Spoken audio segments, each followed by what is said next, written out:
What is it that Roblox developers are missing? What is it that isn't being said about Roblox development success? And why do some developers succeed while others don't? That is the question I'm going to answer in this video.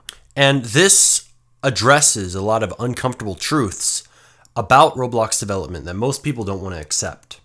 So I've been developing on Roblox over 7 years now. And I've gone through a lot of different ups and downs in my journey. I've had a lot of different stages where I was working as just a builder, stages where I was working on commissions, stages where I was working on games, and of course the stage where I'm in now, where I am funding new projects, doing game design and project management, and I'm also making dev content, teaching other developers on YouTube. And throughout my journey, I always felt like something was missing. Like there was just something I wasn't being told. I remember looking on YouTube for tutorials about Roblox development. And there were some people who would tell you some things. They'd tell you how to script. They'd tell you about some concepts about game design. They would tell you how to go and take commissions, things like this. But still, I always came out of it thinking, there's something more to it than this. I went for the longest time, mainly being a builder and a modeler, and taking commissions and getting jobs with my skill set. So around 2020 was when I first started taking commissions, and I remember that I had the goal to earn 10,000 Robux so that I could fund projects, right? I didn't want to take commissions forever. I always wanted to fund games. I always wanted to have the money to pay other developers. I always wanted a developer team. Now, the 2 biggest commissions I ever got were very interesting. So the first one that was very massive for me was the work that I did on the Ryan's World Roblox game. So I got hired to work on the official game by Ryan's World that was put out on Roblox, and I was hired as a builder. And I did a lot of the world building, I did a lot of the map design, I did some modeling on that project, I built a lot of the buildings that were in there. And this was my first commission that I made actual USD on rather than Robux. And I remember I was 14 years old and I was like, wow, this is massive for me. And this is the first time that I've actually been paid in USD for my work. It was a big shift for me, right? Going from making Robux to making real money, working on an actual serious project run by a company. Now, after this, in 2021, there was another commission that I took, and this was my second commission that was pretty significant. And this one I was commissioned to make a cruise ship. I was hired to make this massive cruise ship for a roleplay game. And this was my biggest commission yet because this had 4 different floors. It had all kinds of different stores in it. It was a very detailed map. It also had an island. I'll show some pictures of it on screen. This is a map that I'm very proud of making to this day. This project, I think I made a very small amount of Robux. I made, what, 35,000 Robux for the entire commission? It was a very low rate. And when you're a developer, you have to learn to get paid what you deserve. And that comes, first of all, from understanding your own value and then charging what you're worth. So a lot of devs undercharge. In fact, most devs who take commissions undercharge for their work. And that was what I was doing back then. And I felt obligated to keep working on this way beyond what I should have, right? I gave this dude way too many revisions, way too many things that were outside of the original scope that we agreed upon, and I should have cut it off earlier. But hey, you learn from your experiences. Now I'm here today and I can teach it to you. So I'm happy that I can teach you, hey, believe in your value, charge high, and actually have boundaries. And tell people, hey, these are my terms and conditions. Before they get a commission from you, I will do this many revisions, or I won't do any revisions at all, and we'll agree upon how much work we're doing from the start, and then we'll cut it off. And if they want more, right, they can pay to get that. Now, during the duration of this commission, something happened. We had a group called Jimmy Games. And Jimmy and I, Jimmy's my cousin, we sat down to make a game called Sussy Imposter Land. We were on a Discord call one day and we were like, you know what, let's make a game. And let's just make the most random project ever. And let's have some fun with it. So we went in Roblox Studio and we made the most simple game known to man. Filled with memes, of the time, right? Sus was a very popular meme in 2021. Filled it with all kinds of funny models, added the Roblox guns, added some game passes, put it out there, right? We put it out there and we advertised it with 1,000 Robux just to see what would happen. Not much happened, but we kept advertising the game and we did this for weeks. And soon enough, the game started to pick up players, 10, 20, 30, 40. And eventually it reached a point where when we stopped advertising, people still played. And that was the breakthrough moment where we realized, oh, look, we now have a game that's successful. We now have a game that's getting players. And we started to earn tens of thousands, hundreds of thousands of Robux a month. And then soon enough, a few months in, we were making millions of Robux a month. This was a major shift for me. And this actually happened while I was still working on the cruise ship commission. So you can imagine me as a developer who is probably more close to your position right now. You're somebody who is new or intermediate. You aren't the best developer yet. You haven't earned a ton of money yet. So any kind of big game release that you have, any kind of increase in players, any kind of milestone like, oh, I got my first 40 players, or oh, I earned 100,000 Robux. They're going to be absolutely game-changing, seismic shifts for you. So you can imagine me in my position back then, where I have gone from somebody making 35,000 Robux working for like 2 years on a commission that should have been done way sooner to making millions of Robux a month from a game. So now you can see how my perspective as a developer shifted. It went from, oh, look, commissions are a great way to earn Robux and I'm making a decent amount. And when you're making a certain amount of money or a certain amount of Robux regularly, that is what you think you're capable of. You think, oh yeah, I'm capable of earning 35,000 Robux. That's reasonable for me. But then I had this sudden jump to making millions of Robux in a month, even if I was making like a percentage of that, right? Like a certain percentage that we agreed upon. Now you can imagine how I would stop seeing commissions as a good option, as a good path. I started to think, wait, I can just make simple games, I can monetize them, and I can make money from that.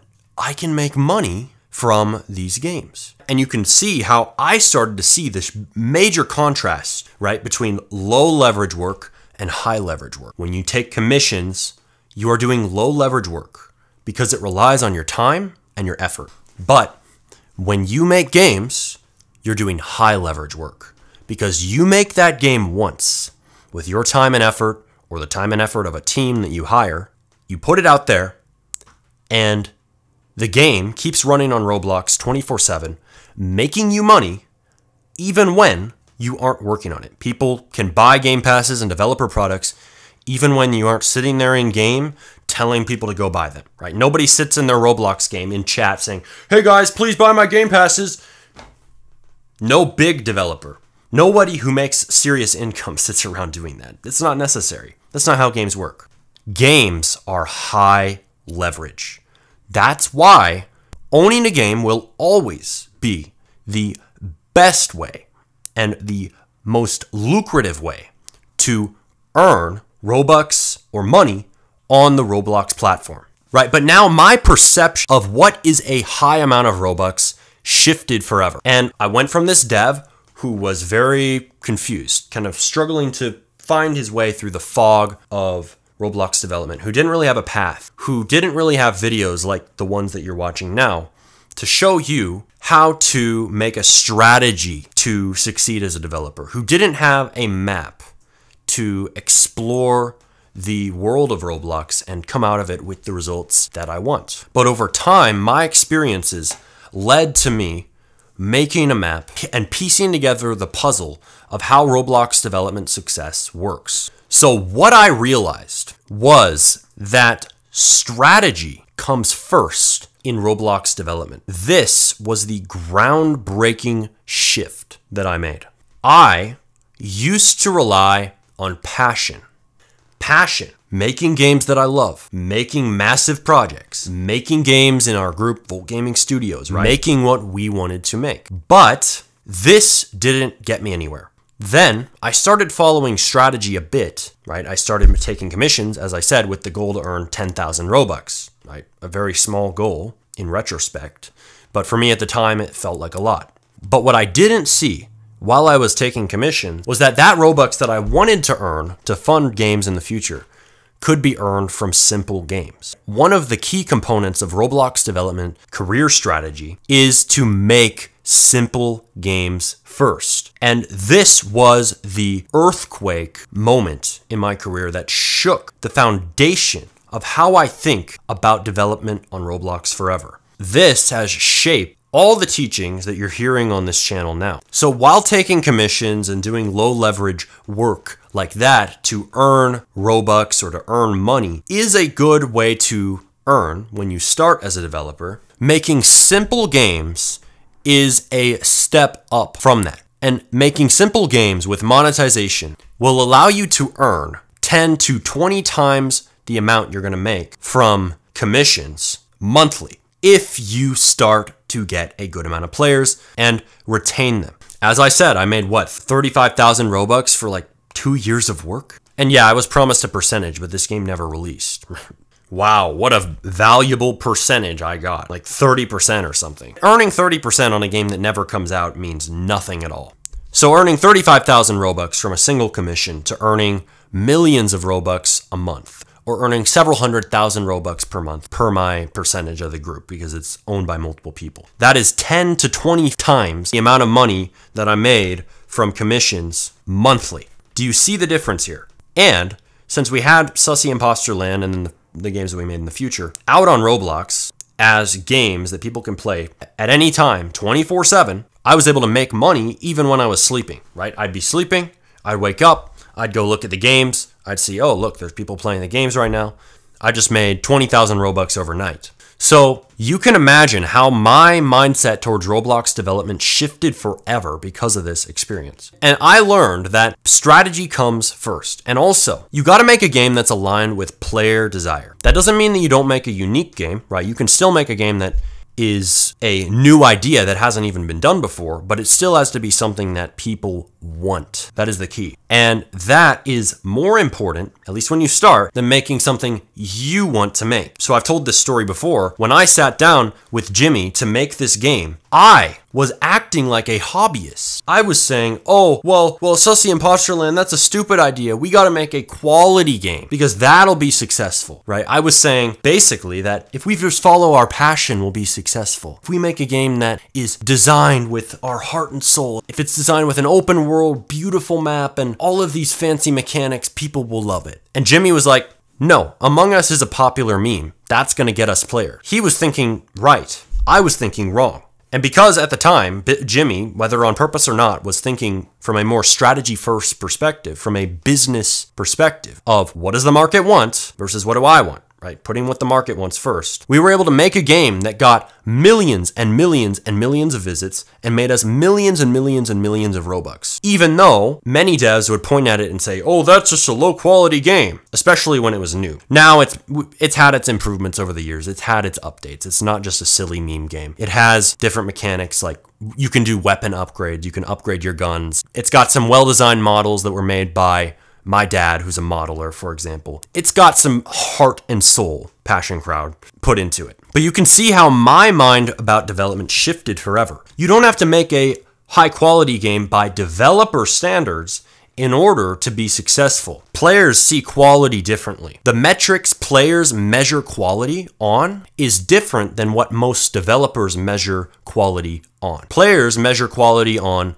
what is the most fun and enjoyable experience that feels the best to play. That's it, right? Is it fun? Cool, I'll play it. Is it boring? All right, this game sucks. I'm gonna play something else. Developers often think, oh, well, the game has to have RTX on style graphics. It's gotta look like it was made in Unreal Engine 5 and it's gotta look like Call of Duty, right? It's got to be like Frontline. It's got to have fancy guns. It's got to look like real life, or else the game sucks, right? But as you can see, players, particularly Roblox players, don't see quality the same way. They don't value the same things that developers value in a game. And this disconnect between developers and players, and this disconnect between what developers care about and what players care about, is the foundation of almost every flawed mindset Roblox developers have about making games on this platform. Because Roblox developers are fighting reality. Here's an example. So developers in the hobbyist mindset will say,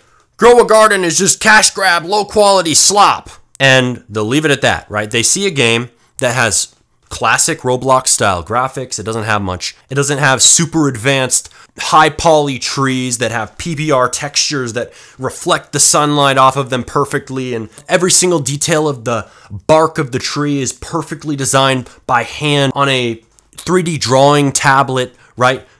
No, they don't have any of that in this game. It's just classic Roblox studs. And that's it, right? That's their art style and very basic plants. This makes a lot of developers mad because developers are holding on to an ideal of what they think a game should be rather than focusing on what a game that is successful really is. What is what Roblox players want? If you're holding to an ideal of this is what I imagine the perfect game to be, and anything that doesn't fit that is automatically low quality slop, you are making yourself blind to the reality of what actually works on Roblox. And now I will make the argument that Grow a Garden is not a low quality game just because it doesn't look how you think a game should look. Just because it doesn't have the advanced mechanics you think a game should have. If you ask me, Grow a Garden is the highest quality game on Roblox. And the reason for that is that they have made the game that the most people care about, that the most people play, that the most people have fun in. If fun and retention and addictiveness define what makes a successful game by player standards, I'm going to agree with that. That is what is quality. It is the highest quality game on Roblox. The players have decided. You cannot argue with that. You cannot argue with the numbers. 21 million players online at once. It is empirically the most successful game in Roblox history. How can you argue with that? Right? By pure CCU, it has absolutely dominated every other game on the platform. So if you are sitting here saying, oh, it's just low quality slop, you are blinding yourself to the reality of what makes a game successful, right? You are blinding yourself to seeing the lessons you can learn from case studies like Grow a Garden because you're stuck in a hobbyist mindset that puts passion above everything. Serious developers think different. They think from strategy first. And part of that is seeing what is successful in the market and then learning from it and then adapting their own approach to it. Now, it doesn't mean that they never inject passion or their own unique ideas into their work, but that when they're making a successful game, they're going to look at what is successful in the market first to build a foundation on.